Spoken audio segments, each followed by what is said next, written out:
बिस्मिल्लाहिर्रहमानिर्रहीम। जोश मली आबादी शबीर हुसैन इसका पूरा नाम था। शायर का शबीर हुसैन ख़ान जोश मली आबादी, यानी शबीर हुसैन ख़ान नाम, जोश तखल्लुस, और ये जो मली आबाद है, मली आबाद जगह का नाम है, इसको निस्बत कहते हैं।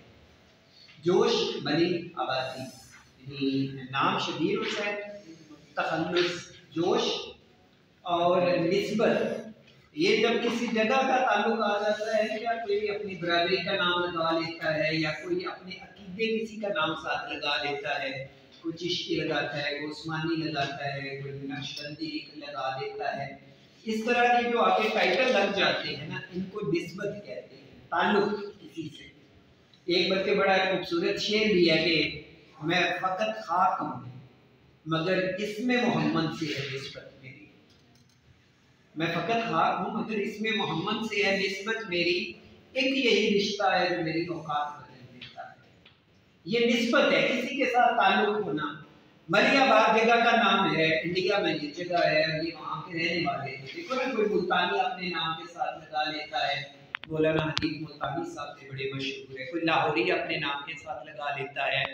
हमारे कश्मीर के एक मुजाहिद थे इलियास कश्मीरी, अब उन्होंने अपने नाम के साथ, शोरश कश्मीरी एक बड़े मशहूर हैं, कोई अपने नाम के साथ पाकिस्तानी लगा लेता है, तो इसको ग्रामर में निस्बत कहा जाता है। और इन्होंने मनाजर पे ज़्यादा, मंजर निगारी पे ज़्यादा लिखा है। जो जगहों के जो मनाजर हैं उनको इन्होंने बयान किए हैं। पहले मैं ये पढ़ देता हूँ, रीडिंग इसकी करता हूँ। और ये मनाजर सहर, सुबह के मंजर, शायर ये कहना चाहता है कि अगर आप सहरी के वक्त जागते हैं, आप बाहर निकलते हैं, आप बाहर का माहौल देखते हैं, घर के अंदर भी वो माहौल होता, लेकिन आप जब घर से बाहर निकलते हैं, किसी गांव में जाते हैं, देहात में जाते हैं, तो आपको वो माहौल नजर आएगा, वो सूरत है। और ये हकीकत में ऐसा होता है, सिर्फ हम कभी देखते नहीं हैं, उसको ऑब्जर्व नहीं करते। क्या रूह अफ़ज़ा जलवा रुखसारे सहर है, कश्मीर दिलसार है फ़िरदौस से नज़र है, हर फूल का चेहरा अर्क के हुस्न से तर है, हर चीज़ में एक बात है, हर शय में असर है, हर सिमत भड़कता है रूह हूर का जलवा, हर सिमत भड़कता है रूह हूर का शोला, हर ज़र्रा नाचीज़ में है दूर का शोला। लर्ज़श वो सितारों की, वो ज़र्रों का तबस्सुम, चश्मों का वो बहना के फिदा जिन पर तरन्नुम, गर्दों पे सफेदी वो सिपाही, गर्दों पे सफेदी वो स्याही का तसादुम, तूफान तूफान वो जलबों का वो नेमतों का तलातुम, उड़ते हुए गैसों को नसीम सहरी के, शाखों पे परेशान है ये बाल परी के, उनकी वो बयाबां की वो रंगीनी ये सहरा, वो वादी सरसब्ज़ तालाब वो मुसफ़ा, पेशानी गर्दों पे वो हंसता हुआ तारा, वो रास्ते जंगल को वो बहता हुआ दरिया, हर समत गुलिस्ता में वो अंबार गुलों के, शबनम से वो धोए हुए रुखसार गुलों के, वो बरके गुले ताज़ा वो शबनम की लताफत, एक हुस्न से वो खंदा सामान हकीकत, वो जलवाए असनाम वो बुतखाना की जीनत, जाहिद का वो मंजर वो ब्रह्मन की सबाहत, नाकूस के सीने में सदाएं वो फगां की, वो हमद में डूबी हुई आवाज़ अज़ां की, आका का गुलामों से ये है कुर्ब का हंगाम, दिल होते हैं सरशार फना होते हैं आलाम, छजाती रहमत बरस पड़ते हैं इनाम, इस वक्त किसी तरह मुनासिब नहीं आराम, रोने में जो लज्जत है तो आंखों में मज़ा है, ए रूए खुदी छोड़ के नज़दीक खुदा है। सुबह का मंजर है, बड़ी आसान सी, अगर आप सुबह के उस वक्त को आप जहन में रखेंगे, सिर्फ शायर ने इसमें बहुत सारी तशबीहात, बहुत सारी मिसालें इस अंदाज में बयान की हैं कि सुबह के उस मंजर को खूबसूरत बनाने के लिए। क्या रूह अफ़ज़ा जलवाए रुखसारे सहर है, रूह अफ़ज़ा रूह को ताज़ा करने वाला। शायर कहता है कि ये जो सुबह का जलवा होता है कि आप सुबह सवेरे उठते हैं, आप बाहर निकलते हैं, आप बाग पे जाते हैं या बाहर का माहौल देखते हैं, किसी मैदान में, किसी खेत में, किसी बाग में चले जाते हैं, तो आपकी रूह ताज़ा हो जाती है, इंसान फ्रेश हो जाएगा, तरोताज़ा हो जाएगा। क्या रूह अफ़ज़ा जलवाए रुखसारे सहर है, यानी जो सुबह के जो रुखसार है, यानी शायर ने उसको सुबह के रुखसार का नाम दिया है। मुराद यही है कि जो सुबह का वक्त है ये इंसान को तरोताज़ा कर देता है। कश्मीर दिलजार है, फिरदौस नज़र है। और शायर ने यहाँ पर मिसाल दी है कि सुबह का नज़ारा ऐसे ही है जैसे कश्मीर का नज़ारा होता है, जैसे कश्मीर की खूबसूरती है। शायर ने सुबह के नज़ारे को कश्मीर की खूबसूरती से मिसाल दे दी है। और फिरदौस नज़र है, एक शायर ने ये कहा है कि सुबह का नज़ारा कश्मीर की मानिंद है, और दूसरा उसने कहा है कि ये जन्नत के नज़ारे की मानिंद है, कि जिस तरह कश्मीर में अगर कोई जाता है तो वो रूह फजा मकाम देख के इंसान को एक सुकून मिल जाता है, या जिस तरह कोई जन्नत में जाएगा और जन्नत में उसके लिए सुकून होगा। तो शायर कहता है कि अगर आप सुबह उठते हैं सहर के वक्त तो आपको कोई सुकून मिलेगा। समझ के बाद हर फूल का चेहरा अर्क के हुस्न से तर है। शायर कहता है कि हर फूल पे शबनम के कतरे पड़े हैं। ये जो है ना अर्क के हुस्न से तर है, इससे मुराद शबनम के कतरे हैं। ज़ाहिर है सुबह के वक्त शबनम के कतरे पड़े होते हैं फूलों पर। तो शायर कहता है कि वो जो फूल है उनका चेहरा भी पानी से तरोताज़ा होता है। बल्कि एक अल्लामा इकबाल का एक शेर है कि बरगे गुल पे रख गई शबनम का मोती बादे सुबह, और उस मोती को चमकाती है सूरज की किरण।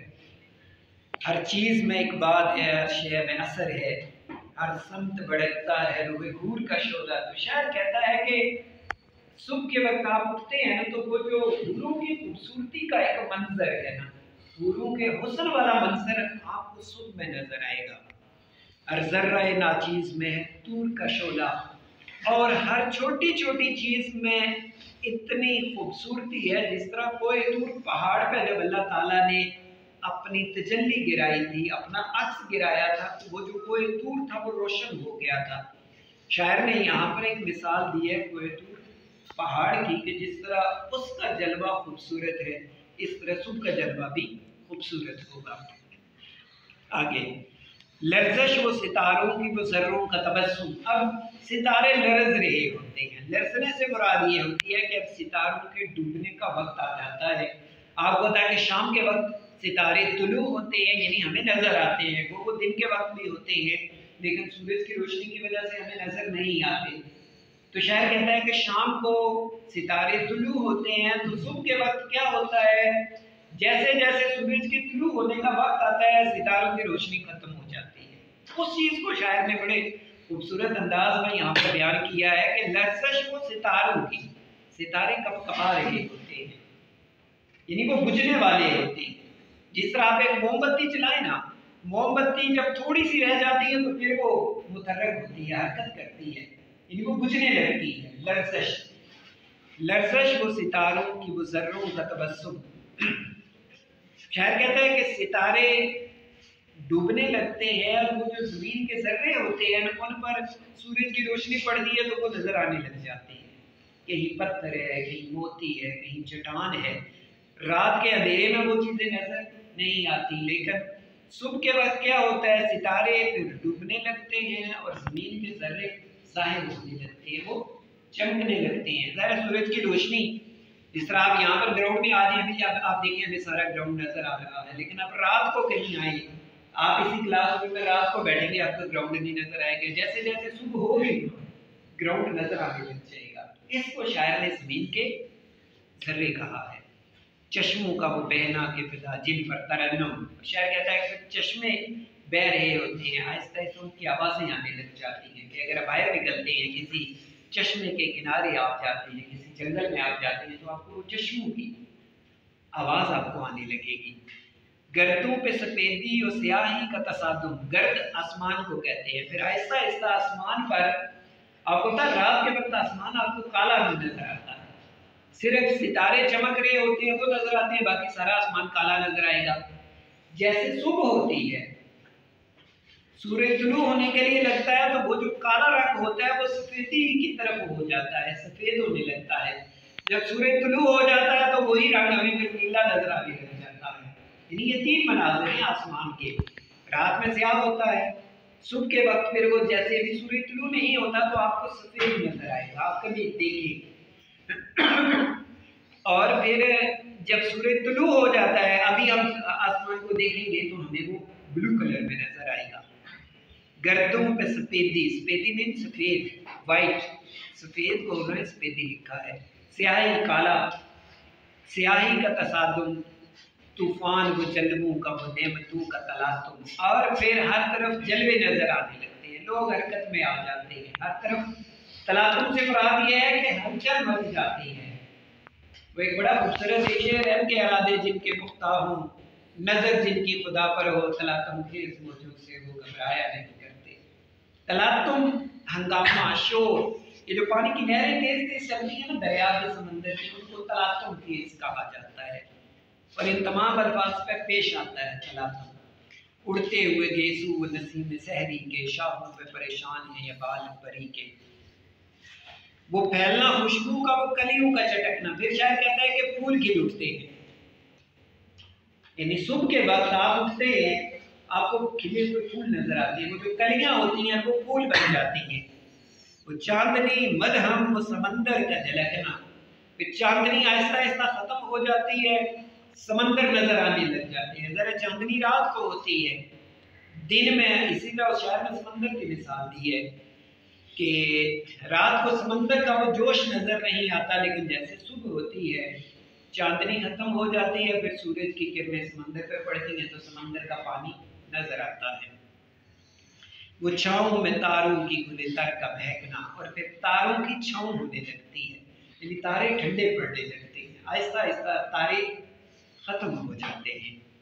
वो झूमना सब्जे का, वो खेतों का लहकना, और फिर सब्जों की झूम आपको नजर आएगी, फूलों की लहलहाहट आपको नजर आएगी।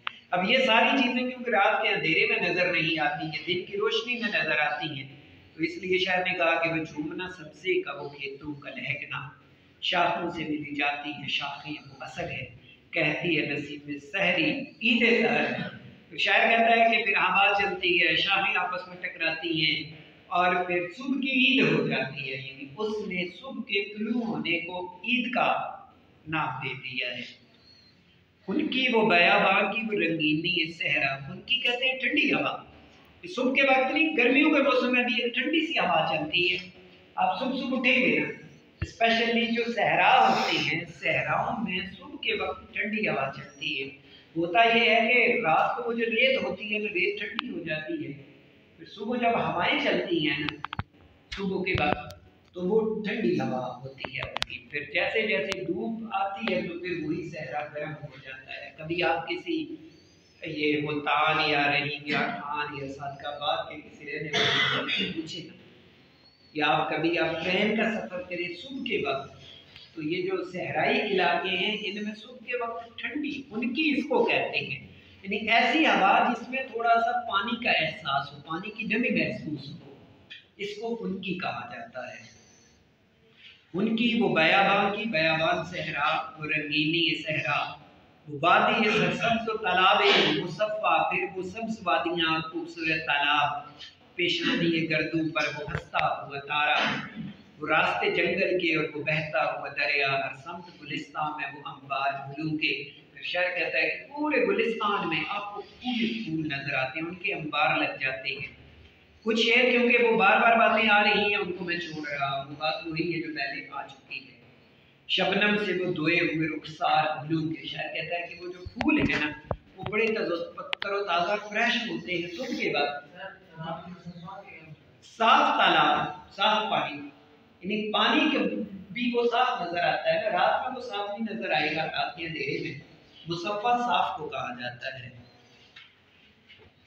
वो रूह में अनवार खुदासू है वो सादिक। फिर शायर कहता है कि वो अल्लाह ताला की ज़ात के जलवे रूह में उतर आते हैं और फिर सुबह सादिक हो जाती है। सुबह अजानों का जो वक्त होता है, जब अजानें हो रही होती हैं, उस वक्त को सुबह सादिक कहा जाता है।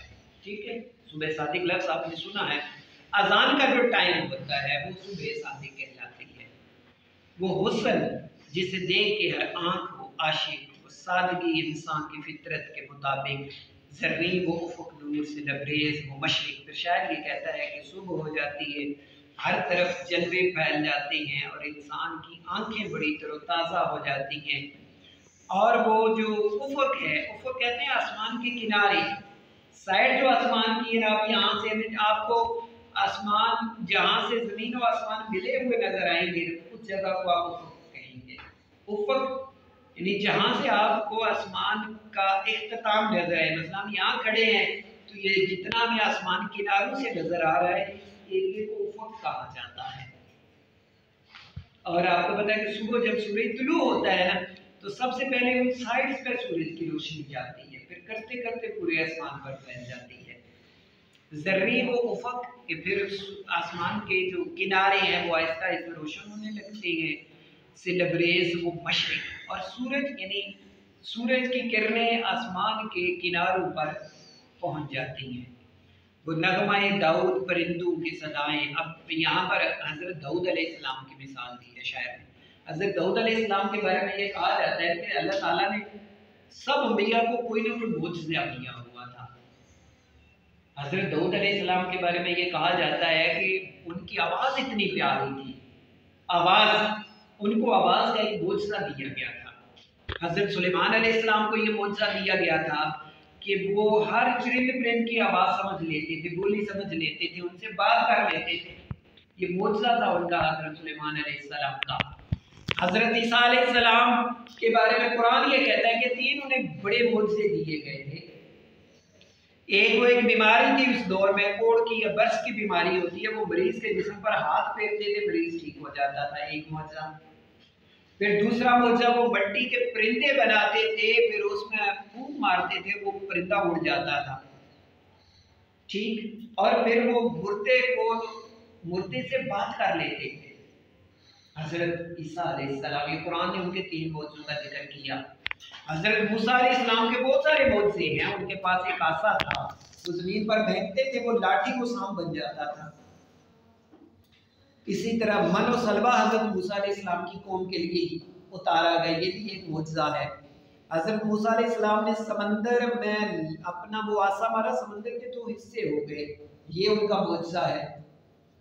और भी बहुत सारे मुआजिज़ात हैं हज़रत उसका जिक्र मौजूद है। इसी तरह हज़रत यूसुफ अलैहिस्सलाम को खूबसूरती दी गई, उसने यूसुफ और आगे सुनिए, हज़ूर सल्लल्लाहु अलैहि वसल्लम को क्या दिया गया, उन तमाम अंबिया के मौजज़े आपके अंदर मौजूद।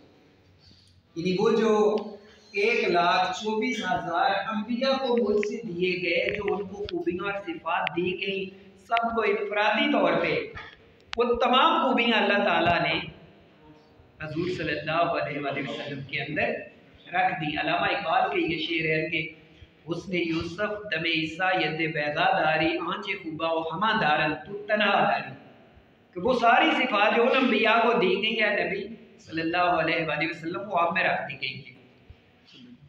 नगमाए दाऊद परिंदों की सदाएं, शायर कहता है कि सुबह के वक्त वो जो परिंदों की आवाज़ें होती है ना, वैसे पता चलता है कि हज़रत दाऊद अलैहिस्सलाम का नगमा चल रहा है, उनकी आवाज़ है। पेराहन यूसुफ की वो तासीर हवा में, और हज़रत यूसुफ अलैहिस्सलाम का जो कुर्ता है, लिबास है, वो भी उनका एक मौजज़ा है हज़रत यूसुफ अलैहिस्सलाम का, कि हज़रत यूसुफ अलैहिस्सलाम के जो लिबास है उसकी तासीर हवा में महसूस हो रही है। और वो ये हुआ था कि हज़रत यूसुफ अलैहिस्सलाम जब अपने जो वालिद थे हज़रत याकूब अलैहिस्सलाम से बिछड़ गए थे, आपने सुना होगा कि 40 साल बाद हज़रत याकूब अलैहिस्सलाम उनकी याद में रो रो के उनकी आंखें खत्म हो गई थी। हज़रत यूसुफ अलैहिस्सलाम ने मिस्र से अपना कुर्ता भेजा, वो कुर्ता जब उन्होंने अपनी आंखों से लगाया तो उनकी बीनाई हो गई।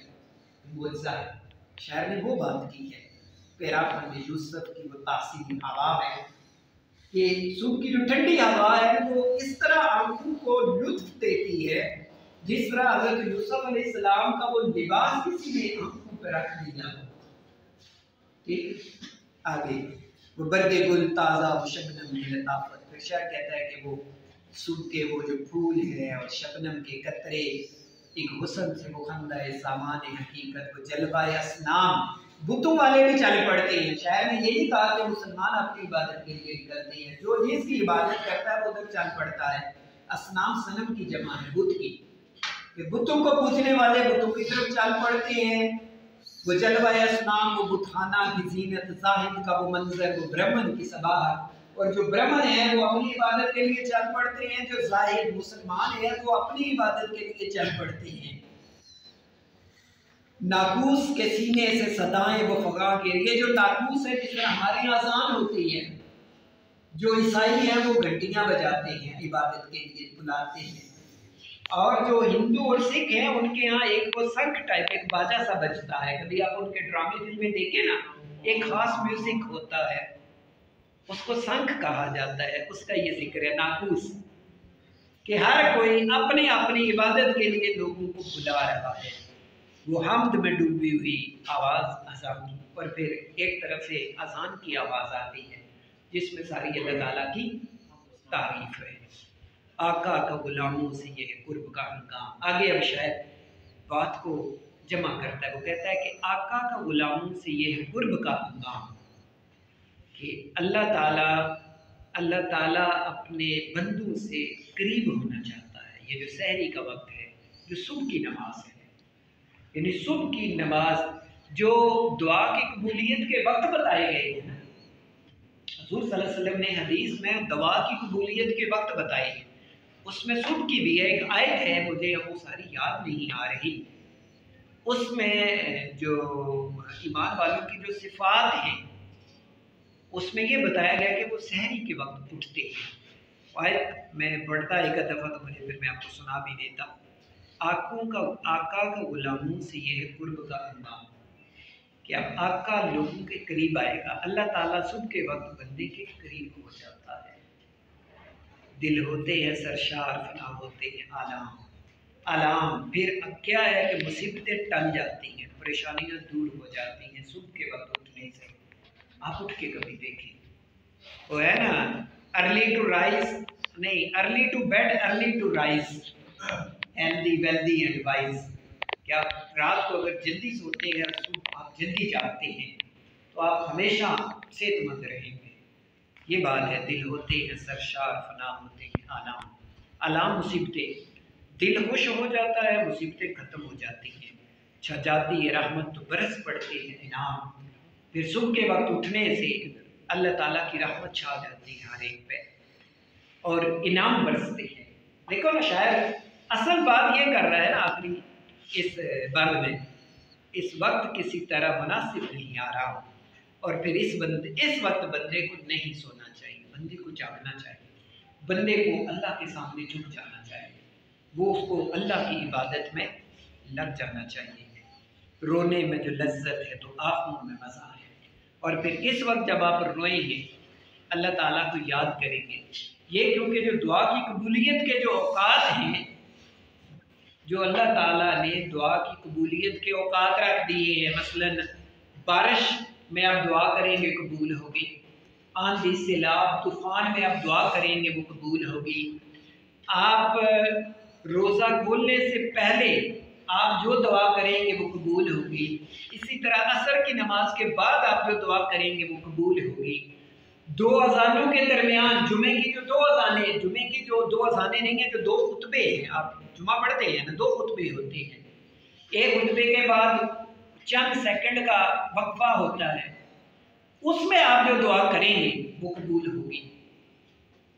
और इसी तरह जो फर्ज नमाज के बाद आप जो दुआ करेंगे वो कबूल होगी, और सहरी के वक्त आप जो दुआ करेंगे वो कबूल। ये दुआ की कबूलियत के वक्त है, यहाँ उसका जिक्र है। और ऐसी दुआ कबूल होगी जिसमें आपके आंसू शामिल हो जाए, वो दुआ कबूल हो जाती है।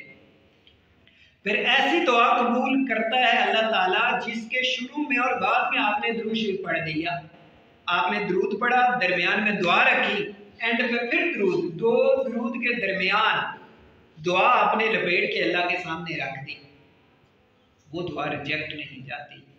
वो कहते हैं ना, दुआ जो दिल से निकाली जाए, क्या मुमकिन है कि वो टाली जाए? जो दुआ दिल से निकलती है। इसी तरह मजलूम की जो दुआ है, मजलूम की बदुआ भी मजलूम की दुआ है। कहते हैं कि उसके और अल्लाह ताला के दरमियान कोई पर्दा नहीं रह जाता, फौरन कबूलियत की तरफ निकल जाती है। रोने में जो लज्जत है तो आहू में मज़ा है, रूए खुदी छोड़ के नज़दीक खुदा है। फिर कहते हैं कि आप सारी चीज़ों को छोड़ दें सुबह के वक्त, क्योंकि सुबह के वक्त अल्लाह ताला इंसान के करीब आ जाता है। वो अल्लाह ताला इंसान के करीब, बहुत करीब होता है, लिहाजा उसके वक्त कोई ना कोई दुआ ज़रूर करें। ओके जी।